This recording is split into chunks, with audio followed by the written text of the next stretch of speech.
సంవత్సరంన్నర అయిపోయింది.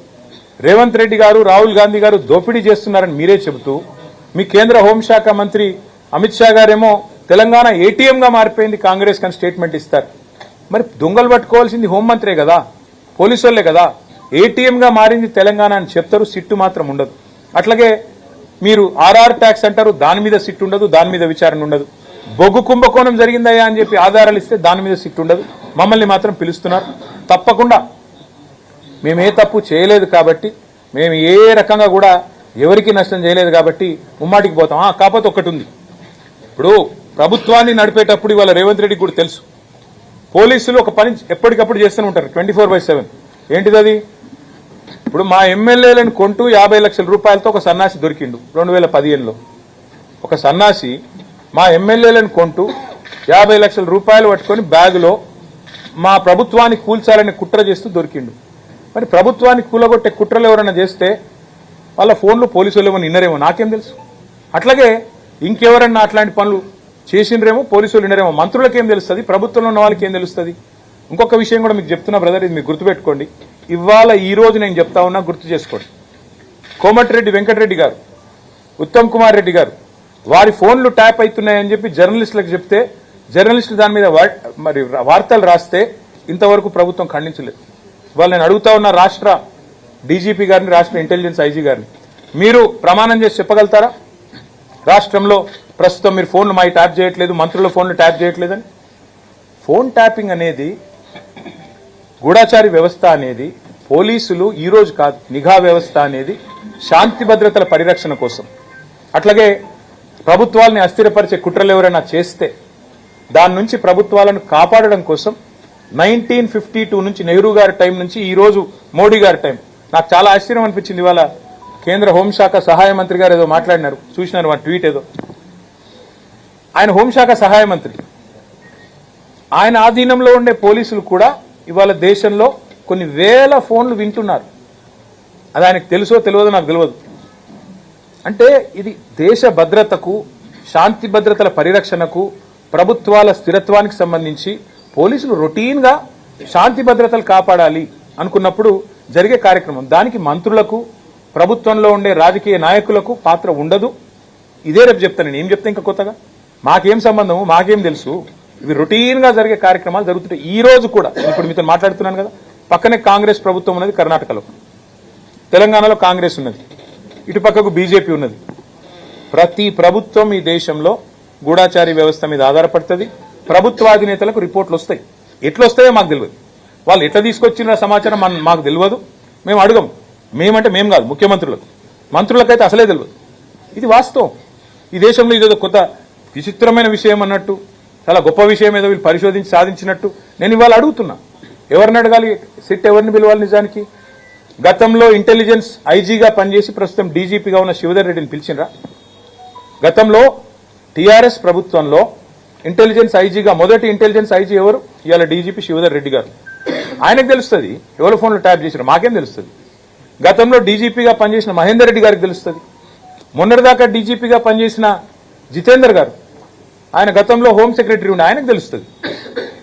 ఎవరిని పిలవాలనో వాళ్ళని పిలవకుండా ఇందులో ఏదో మాకేదో రాజకీయ నాయకులకు సంబంధం ఉన్నట్టు కార్తీక దీపం సీరియల్ లాగా, ఓడివని అంతులేని కథలాగా కేవలం టైం పాస్. ఇప్పుడు మీరు ఉరికొచ్చి రోజు కరీంనగర్కి వెళ్ళి, హైదరాబాద్కి వెళ్ళి ఫోన్లు ఈడికెళ్ళి ఉరికొచ్చుడు. ఎందుకంటే మేము నాగం చేస్తుడు, వాళ్ళ బొగ్గు కుంభకోణాల మీదకి, వాళ్ళ కమిషన్ల మీదకి దృష్టి పోవద్దంటే ఈ కమిషన్లు వేయాలి. ఇంకా ఏముంది ఆ సిట్టులో? రమ్మని అడిగితే నేను చెప్తా, కుల్లా చెప్తా. ఇవాళ రేవంత్ రెడ్డి ప్రభుత్వం మా ఫోన్లు ట్యాప్ చేయడం లేదా? ప్రతిపక్ష నాయకుల ఫోన్లు ఇవాళ రేవంత్ రెడ్డి ట్యాప్ చేయడం లేదని ఒక్క అధికారి కెమెరా ముందుకు వచ్చి చెప్పే ధైర్యం ఉందా? చెప్తారా అఫీషియల్గా? వాళ్ళకి తెలుసు, చెప్పలేరు. ఎందుకు? రేపు మా గవర్నమెంట్ వస్తుంది, మళ్ళీ మేము ఎంక్వైరీ చేసినాం అనుకో, వీళ్ళందరూ అలా బొక్కల పడతారు. వాళ్ళకి ఎరికే.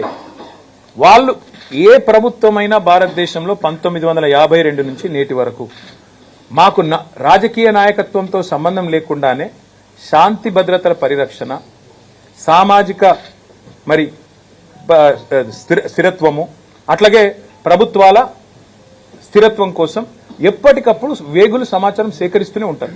కానీ రాజకీయ నాయకత్వానికి, ముఖ్యమంత్రి అయినా మంత్రులకైనా మాకు ఆ సమాచారం ఎట్లా వస్తుంది అని తెలియదు. రెండోది, ఇప్పుడు నేను ఫర్ ఎగ్జాంపుల్ చెప్తున్నా మీకు, మాకేదో సమాచారం కావాలి అనుకోండి, నాకు కాదు, ప్రభుత్వ అధినేతకు సమాచారం కావాలి.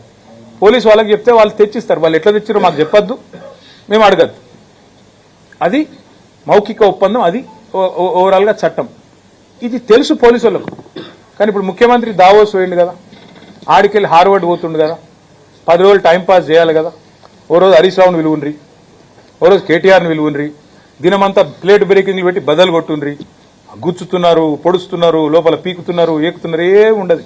మేము చేసేది తప్పేం లేదు, వాళ్ళు పీకేదేమీ లేదు.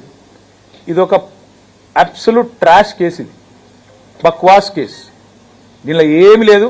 ఇది విచారణ చేస్తున్న పోలీసులకు కూడా తెలుసు. ఇంకా విచిత్రం ఏంటంటే, నేను మొన్న హరీష్ రావు గారిని పిలిస్తే ఏమో కొత్త విషయాలు ఏమో చెప్తారేమో అనుకున్నా. ఏం లేదు, అడిగిందే అడుగుడు, తీరుల మరల చేసి అడుగుడు, మరల తీరులేసి అడుగుడు.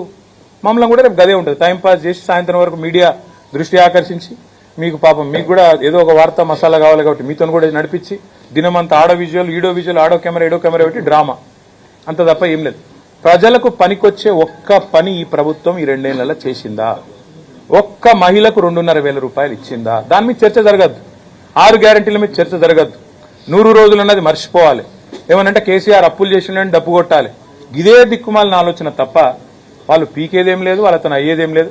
బరాబర్ పోతా, బరాబర్ వాళ్ళకి చెప్పొస్తా. నేను అడుగుతా ఫస్ట్ సిట్టోళ్ళు ఏమని, మీరు నా ఫోన్ ఇవాళ ట్యాప్ అవుతుందా లేదా చెప్పురు ముందని అడుగుతా. చెప్తారా? గది కథ. ఇది ఒక రొటీన్ గా జరిగే వ్యవహారాన్ని, ప్రభుత్వంలో రొటీన్ గా గూఢచారి వ్యవస్థ చేసే పనిని, ఇదేదో జరగలేని పని, ప్రపంచంలో ఎన్నడూ జరగలేదు. ఇప్పుడు రొటీన్ గా ఎవడన్నా మా ప్రభుత్వాన్ని పడగొట్టే లుచ్చా పని ఎవడన్నా చేస్తే, 50 లక్షల రూపాయలతో ఎవడన్నా బ్యాగ్ పట్టుకొని దొరికితే, మా ఎమ్మెల్యేలను కొనుగోలు చేసే ప్రయత్నం చేస్తే వాళ్ళ ఫోన్లు ఇంటే ఇన్నరేమో, మాకేం సంబంధం దానికి? ప్రభుత్వాన్ని కూలగొట్టే పని ఎవడన్నా వెధవ చేస్తే, ఆ వెధవను అడ్డుకునే క్రమంలో ఆ వెధవ ఫోన్లు ఇంటే మాకేం సంబంధము? పోలీసుల పని అది. మేమేం చేస్తాం దానికి? మాకు సంబంధం ఉండదు. రొటీన్ ప్రక్రియ అంటున్నారు. రొటీన్ ప్రక్రియ అనే కంటే ముందు ఈ కేసు ప్రారంభ దశలో కేటీఆర్ కేంద్రంగా అనేక పుంకాలుగా వార్తలు వచ్చాయి. ఎవరిచ్చినారు వార్తలు? సిరిసిల్లలో ఒకటి ఇక్కడ సర్వర్ పెట్టారు, ఇక్కడ ఒకటి ఆఫీస్ పెట్టారు, అక్కడ అంతా పెట్టారు, అంతే కేటీఆర్ సంసంధానం జరిగిందని చెప్పేసి. సోదర ఒక్క మాట అడుగుతా, ఒక్క నిమిషం సోదర, ఒక్క మీరు అంటున్నారు కదా, అంటే మీరు అడిగేది ఇక్కడ పెట్టారు. నేను చెప్తాను సోదర, ఒక్క మాట చెప్పండి. మీరు నాకు 2 ఏళ్ళు అయింది కేసు ప్రారంభించి, ముంగడు చూడాలన్నా ఆయన అందంగా ఉన్నాడని అడుగు. ఇప్పుడు 2 ఏళ్ళు అయింది కేసు విచారణ ప్రారంభించి, 2 ఏళ్ళు అయింది కదా. ఇప్పుడు తమ్ముడు ఒక మాట అన్నాడు, పుంకాలుగా కథనాలు వచ్చినాయి. ఎక్కడికి వెళ్ళి వచ్చినాయి? ఎవరన్నా ఒక అధికారి అఫీషియల్గా ప్రెస్ మీట్ పెట్టిండా? ఎవరన్నా మంత్రి అఫీషియల్గా మాట్లాడిండా? ఎక్కడికి వెళ్ళి వస్తున్నాయి ఇవన్నీ?